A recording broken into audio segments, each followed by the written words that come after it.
housing and job creation are a priority. Bring some peace. Experience, competence. Just focus on the actual crime.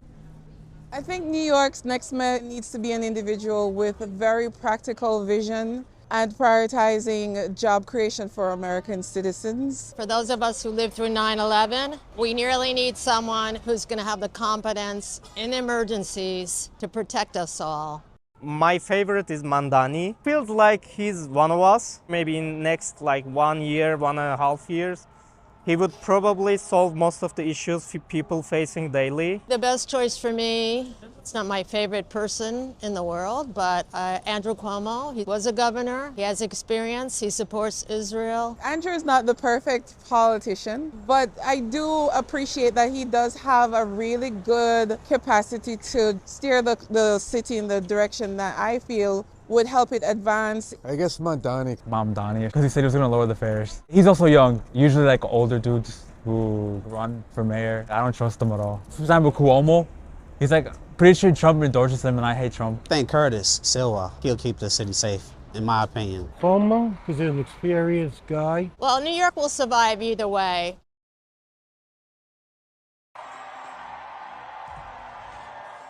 America में democratic party के उम्मीदवार Zohran महमदानी New York के पहले मुस्लिम mayor मुंतखब हो गए हैं।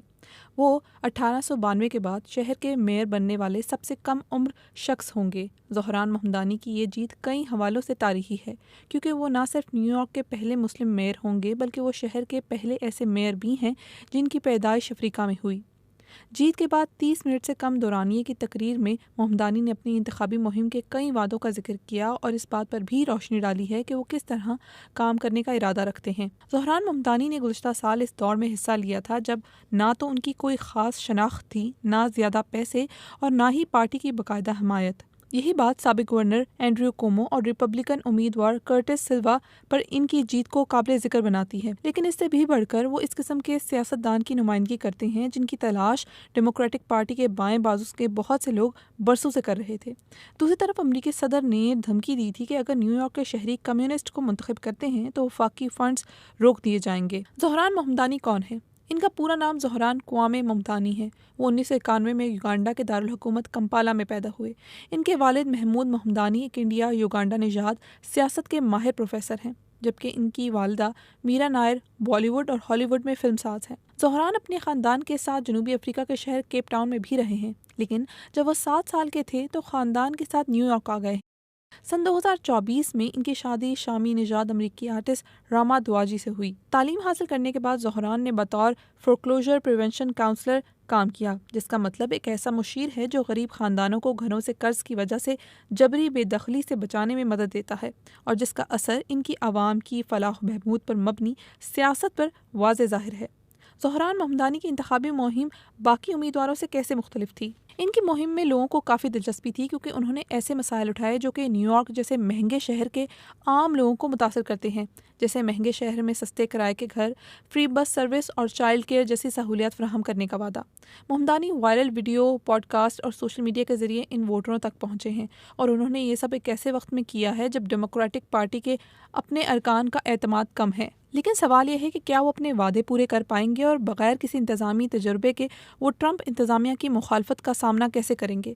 महमदानी ने गज़ा की जंग के दौरान इसराइल की तर्ज़ अमल की भी मज़म्मत की है और ये वादा किया है कि अगर इसराइली वज़ीर आज़म बिनयामीन नेतन्याहू न्यूयॉर्क के शहर में कदम रखते हैं तो उन्हें जंगी मुजरिम के तौर पर गिरफ्तार किया जाएगा। ये एक ऐसा वादा है जिसकी आजमाइश इनके टेन्योर के दौरान किसी भी वक्त हो सकती है।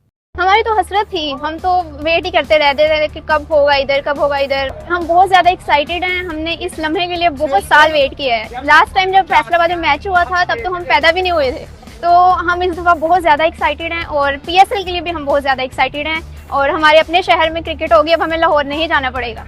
हमारा 4 दिन पहले ही निकाह हुआ है, हम हनीमून के लिए ही आए हैं। ठीक, हनीमून के लिए लोग आउट ऑफ कंट्री जाते हैं, लेकिन हम अपनी टीम को सपोर्ट करने आए हैं। मेरे पापा को कहा था, पापा जी मुझे जल्दी से टिकट दे दे, मुझे बहुत खुशी है कि इस मैच हो रहा है, पाकिस्तान जरूर जीतेगा, एक दफा मेरी ख्वाहिश पूरी कर दे, मैं मैच देखूं। ये तो बदकिस्मती थी फैसलाबाद की कि इतना टाइम जो है वो क्रिकेट से दूर रहे हैं।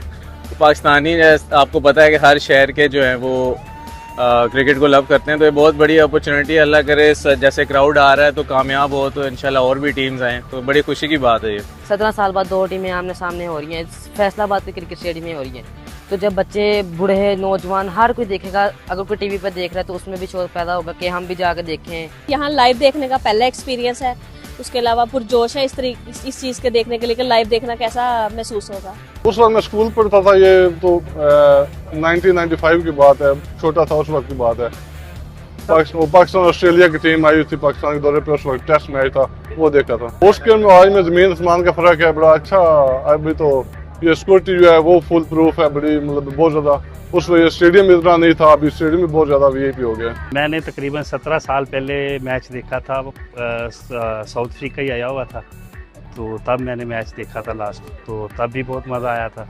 अब भी काफ़ी मज़ा आ रहा है। तब तो वैसे स्टेडियम में इतनी सख्ती नहीं होती थी, तो काफ़ी अंदर तक आ जाते थे। बाबर आजम को देखने के लिए हम बेताब हैं, और हमें देखने के लिए कुछ नहीं। मैं तो वैसे मोहम्मद आमर का फ़ैन हूँ, लेकिन आज मैं बाबर आजम और शहीन अफरीदी की बॉलिंग देखने आया हूँ। मेरी ज़्यादा खुशी जो होती है वो शहीनशाह अफरीदी से है कि जो है ना, मैं उसको लाइव एक्शन में देखना चाहता हूँ कि उसका कैसा एक्शन है, कैसा है। टीवी पे देखना और बात होती है, लाइव देखना और बात होती है। बहुत अच्छा लग रहा है, पूरे ऐसे ईद का समा है, ऐसे लग रहा है ग्रुप्स में लोग आ रहे हैं और बहुत ज्यादा एक्साइटमेंट फील हो रही है।